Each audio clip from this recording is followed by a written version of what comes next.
In today's lesson I wanted to talk about the diatonic chords of the pentatonic scale. I think we all know the minor pentatonic scale, and probably the A minor pentatonic scale is one of the first scales we learned. Most of us have probably also done this exercise.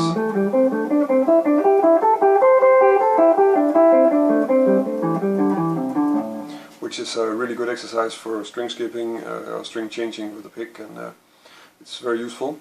But maybe what we didn't think about was that when you do this, you're actually playing the pentatonic scale in diatonic thirds. And this is something that I've worked on in a lot of lessons, how you can use that to construct chords and how you can make all sorts of things with that and put that to good use. So if we think of it like that, then the diatonic thirds of a pentatonic scale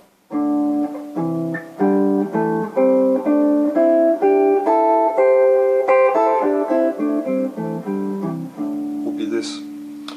Even though a diatonic third in a pentatonic scale is almost never a third, it's almost always a fourth. So in that way it's maybe a bit weird to call it diatonic thirds. But if we use that principle to build chords, we get three-part chords like this. And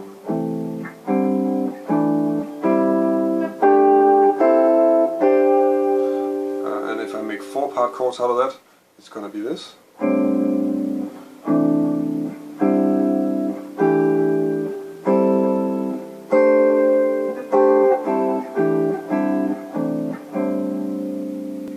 And some of those chords, I mean, some of them we can recognize right away. You'll go, well, okay, actually that's an A minor 7, or this one is a C 6/9 or something like that. I don't know which ones you already know.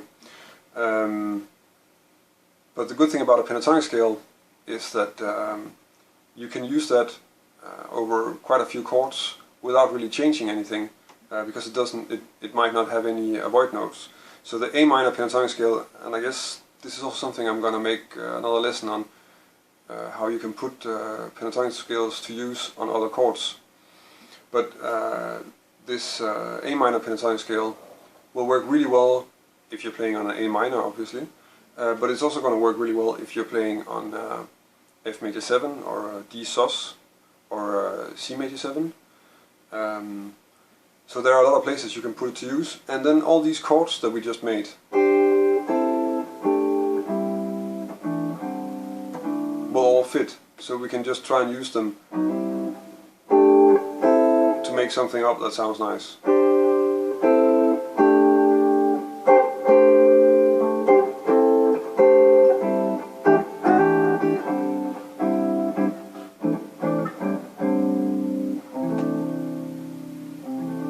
So I think the exercises that I just did with building the chords like this, it's fairly easy to build chords in pentatonic scales because they're usually played 2 notes per string, and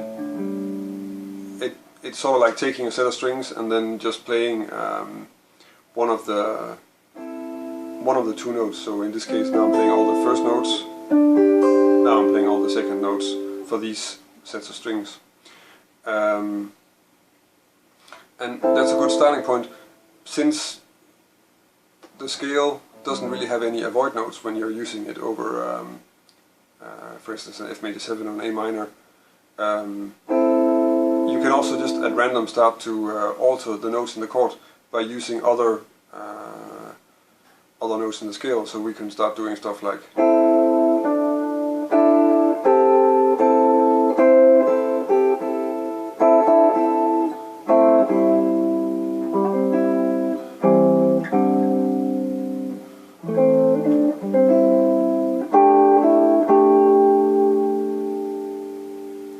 of course you need to experiment a bit with it to sort of get it to work. So you could put like an octave bass note on a looper, or take a backing track and see how it works.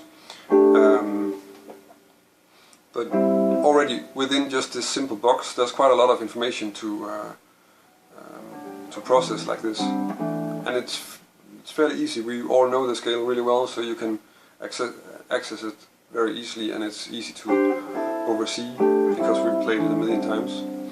The next step from just messing around in this one position would probably be to take the 3 and the 4 part chords and then play them along the neck. Of course, if you play a lot with pentatonic scale, it's useful to know it all over the neck, and since there are only like 5 positions, then it's also not that much work to learn them all.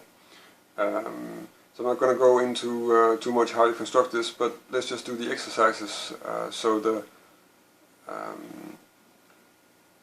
4-part voicings of the A minor pentatonic scale on this set of strings would be something like this.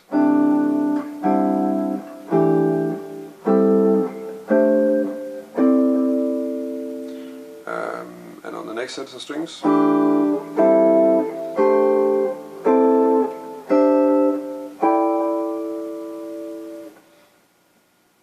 and if we imagine that we have this bass note,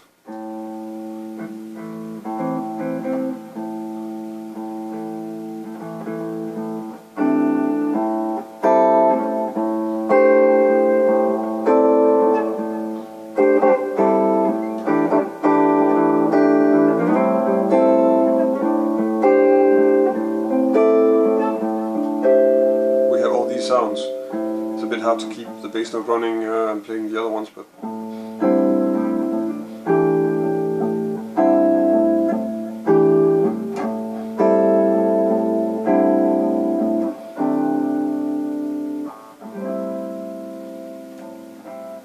that means that we have quite a few voicings readily available to play over an A minor chord, and of course the same will go for any of the other chords that I mentioned, and actually also some other ones, but that's going to be in another lesson. Of course we can do the same with 3-part voicings, so that would be something like this.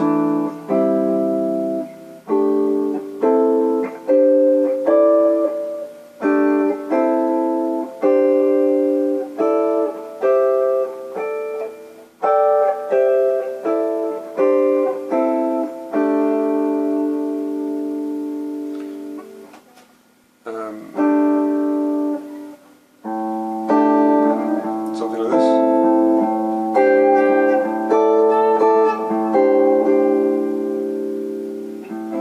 So that's a lot of voicings that you can put to use on quite a few different chords, and you probably do need to check it out per chord. So you need to figure out, like, okay, how is this going to work if I'm playing it over an F major 7?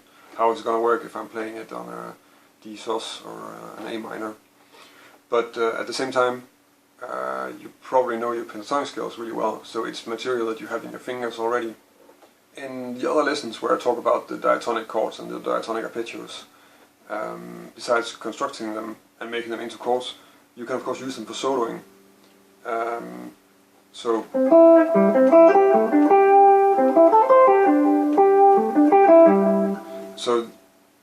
you playing these things as arpeggios is also a very useful thing to check out, which is also something that I'm gonna save for another lesson, because I think it sort of deserves its own place in this discussion.